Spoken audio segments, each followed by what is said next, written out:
खबरों के अंदर की पूरी खबर, हर खबर की सटीक पड़ताल, आपका भरोसा हमारी जिम्मेदारी।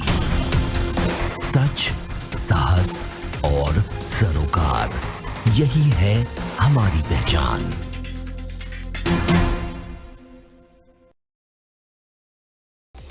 नमस्कार, स्वागत है आपका। आप देख रहे हैं प्राइम टीवी। करते हैं शुरुआत देश और दुनिया की तमाम खास खबरों के साथ। जनरल बिपिन रावत आज अपने सेना प्रमुख के पद से रिटायर हो रहे हैं। इसी के साथ ही जनरल बिपिन रावत देश के पहले चीफ ऑफ डिफेंस स्टाफ के प्रमुख के तौर पर कार्यभार संभालेंगे। उन्होंने नेशनल वॉर मेमोरियल पहुंचकर शहीदों को श्रद्धांजलि दी। बता दें कि बिपिन रावत के बाद अब सेना प्रमुख का कार्यभार लेफ्टिनेंट जनरल मनोज मुकुंद संभालेंगे। कांग्रेस महासचिव प्रियंका गांधी ने नागरिकता कानून का विरोध कर रहे लोगों पर कार्रवाई करने के उत्तर प्रदेश सरकार के तरीके पर सवाल उठाए। उन्होंने रामकृष्ण शिव जी की बारात, हिंदुत्व और भगवा शब्द का इस्तेमाल कर मुख्यमंत्री योगी आदित्यनाथ पर निशाना साधा। उन्होंने लखनऊ में हुई प्रेस कॉन्फ्रेंस में कहा, मुख्यमंत्री जी ने बयान दिया था कि बदला लेंगे। उस बयान पर पुलिस और प्रशासन कायम है। उत्तर प्रदेश के मुख्यमंत्री ने योगी के वस्त्र धारण किए हैं, भगवा धारण किया है, लेकिन ये भगवा उनका नहीं है।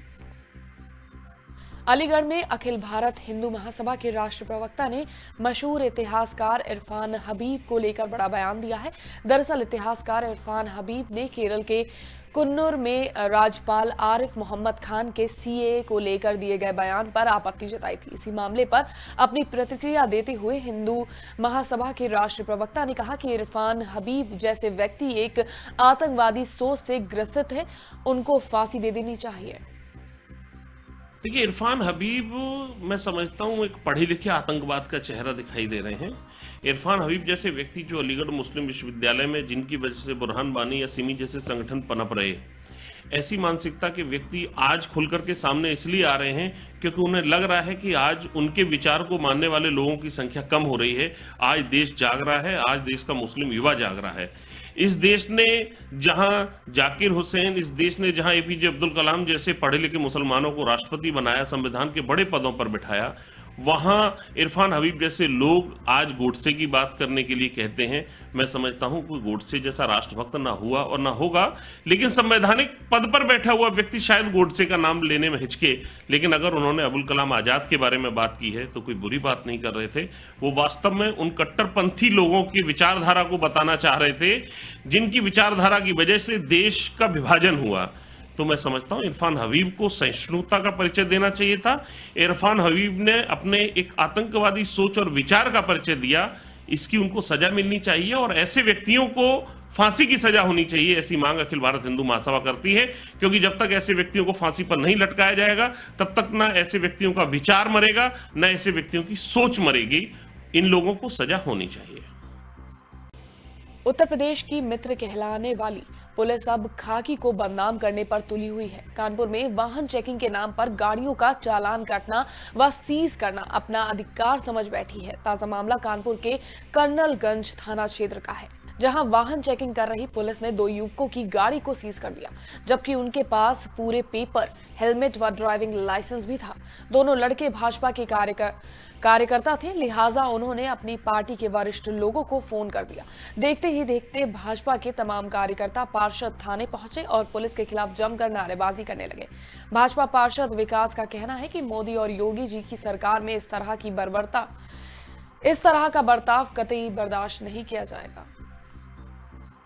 प्रतापगढ़ में भाजपा के प्रदेश प्रवक्ता मनीष शुक्ला ने पार्टी कार्यालय में प्रेस वार्ता की। यहां उन्होंने कहा कि सीएए को लेकर विपक्ष लोगों में झूठ फैला रही है, जबकि गृह मंत्री अमित शाह साफ कर चुके हैं कि इस कानून का किसी भी धर्म और जाति से कोई लेना देना नहीं है। साथ ही मनीष शुक्ला ने यह भी बताया कि राम मनोहर लोहिया का मानना था कि हिंदुओं के खिलाफ पाकिस्तान में अत्याचार हुआ है और उन्हें सम्मान मिलना चाहिए।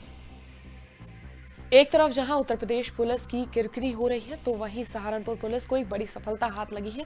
थाना कुतुब शेर इलाके के मोहल्ला दाऊद सराय से गुमशुदा हुए एक 18 वर्षीय युवक की हत्या का खुलासा करते हुए पुलिस ने 2 आरोपियों को गिरफ्तार कर लिया है। साथ ही आरोपियों के पास से घटना में प्रयुक्त एक कार, मृतक का पर्स सहित कई अन्य सामान बरामद किए हैं। पुलिस बयान में अभियुक्तों ने बताया कि मृतक अब्दुल रज्जाक हमारा पड़ोसी था और उसके पिता का रहमान के पिता से लेन देन को लेकर झगड़ा था, जिसके चलते उन्होंने ये हत्या की। इस व्यक्ति की हत्या में 2 लड़के जो शामिल थे उनको पुलिस ने गिरफ्तार किया है और हत्या में प्रयुक्त मफलर, उसका मृतक का के कुछ सामान उसके विजिटिंग कार्ड्स, उसका ATM कार्ड, आधार कार्ड, उसका पर्स, ये सब चीज़ें बरामद हुई हैं। घटना में प्रयुक्त जो कार है जिसके द्वारा इसको ले जाया गया था और शराब पिला करके और उसमें नशे की गोली डाल के इसको अचेत कर दिया गया था। बाद में गले से मफलर जो है दबा करके इसको मार दिया गया था और इसको जहाँ जाके फेंका था। इन सब चीज़ों को जो है बरामद कराया जा चुका है। घटना में संलिप्त एक अभियुक्त अभी भी जो है गिरफ्तारी को शेष है। उसकी गिरफ्तारियों के लिए तभी चल रही है, किसी भी क्षण उसकी गिरफ्तारी हो सकती है। उत्तर प्रदेश राज्यपाल आनंदीबेन पटेल सीतापुर पहुंची, जिसके बाद राज्यपाल का लोक निर्माण भवन में जोरदार स्वागत किया गया। जिला प्रशासन की कड़ी सुरक्षा व्यवस्था के बीच राज्यपाल ने मां ललिता देवी के दर्शन कर लखनऊ की ओर रवाना हो गए। देश के प्रसिद्ध विश्वविद्यालय AMU को लेकर विवाद नहीं थम रहा है। बीते दिनों नागरिकता संशोधन बिल को लेकर AMU चर्चा में रहा था, लेकिन अब AMU के प्रोफेसर उपाधि से नवाजे गए प्रसिद्ध इतिहासकार इरफान हबीब सुर्खियों में हैं। बीजेपी मीडिया प्रभारी ने उन पर निशाना साधा है। निशित शर्मा ने इरफान हबीब के द्वारा केरल के गवर्नर के द्वारा स्पीच रोकी गई, वो गलत थी। बीजेपी जिला प्रवक्ता ने MHRD को लिखकर AMU द्वारा प्रोफेसर एमिरेट्स की उपाधि रद्द कर छीनने की पत्र में मांग उठाई है। केवल इतना ही नहीं, AMU के इतिहासकार प्रोफेसर इरफान हबीब को कांग्रेस का प्रवक्ता बताते हुए गंभीर आरोप भी लगाए हैं। इरफान हबीब जो कि एक इतिहासकार हैं और जिन्हें अलीगढ़ मुस्लिम विश्वविद्यालय के हिस्ट्री डिपार्टमेंट द्वारा प्रोफेसर एमिरेटस की उपाधि दी गई है।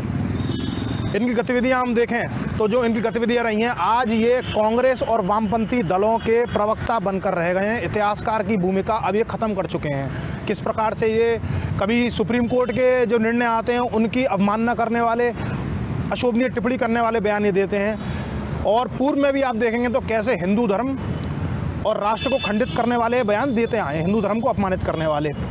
मुग़लों की जो मुग़ल शासक रहे उनका जो इतिहास है उसको महिमामंडित करना और जो भारत के गौरवशाली राजा रहे थे उनके जो इतिहास हैं उसको छवि धूमिल करना, ये कार्य इनका हमेशा से रहा है। आप देखें कि अलीगढ़ मुस्लिम विश्वविद्यालय के छात्र अगर कोई भी किसी भी प्रकार की अराजक और हिंसक गतिविधियां कर रहे हैं, उसके पीछे ऐसे प्रोफेसर और शिक्षक हैं जो आज भी परिसर के अंदर बैठे हुए हैं। तो मेरी मांग यह थी कि अलीगढ़ मुस्लिम विश्वविद्यालय के जो हिस्ट्री डिपार्टमेंट है उसके अंदर जो इन्हें प्रोफेसर एमिरेटस की उपाधि दी गई है वो छीनी जाए, वो रद्द कर दी जाए, क्योंकि इन लोगों का छात्रों के बीच रहना एक गलत नैरेटिव क्रिएट करता है बच्चों के बीच में, जो कि ऐसी हिंसक गतिविधियां कर रहे हैं जो वर्तमान में हम देख रहे हैं। चित्रकूट में जगत गुरु रामभद्राचार्य दिव्यांग के विश्वविद्यालय के 8वें दीक्षांत समारोह के अवसर पर सूबे के मुख्यमंत्री मुख्य अतिथि के तौर पर पहुंचे। इस कार्यक्रम के दौरान मुख्यमंत्री ने 923 दिव्यांग छात्र छात्राओं को सम्मानित किया। ये उपाधियां मुख्यमंत्री और आचार्य गुरु रामभद्राचार्य द्वारा दी गई। इस मौके पर प्रदेश अध्यक्ष भारतीय जनता पार्टी स्वतंत्र देव सिंह, जल मंत्री महेंद्र सिंह, कैबिनेट मंत्री नंद गोपाल नंदी, राज्य मंत्री चंद्रिका प्रसाद उपाध्याय, अनिल राजभर मंत्री उपस्थित रहे। वहीं दिव्यांगों के लिए काम करने वाले पद्म भूषण विभूषित कनुभाई टेलर, गुजरात से एम्स के निदेशक SK सिंह को डीलिट की उपाधि दी गई। संत कबीर नगर के धनघटा थाना पुलिस को बड़ी सफलता हाथ लगी है। पुलिस ने अवैध रूप से बनाई जा रही कच्ची शराब पर छापा मारा, जिसमें 200 लीटर कच्ची शराब बरामद हुई है। साथ ही पुलिस ने लगभग 2000 लीटर अर्ध निर्मित शराब को मौके पर ही नष्ट कर दिया। फिलहाल पुलिस नकली शराब बनाने वाले माफियों की तलाश कर रही है।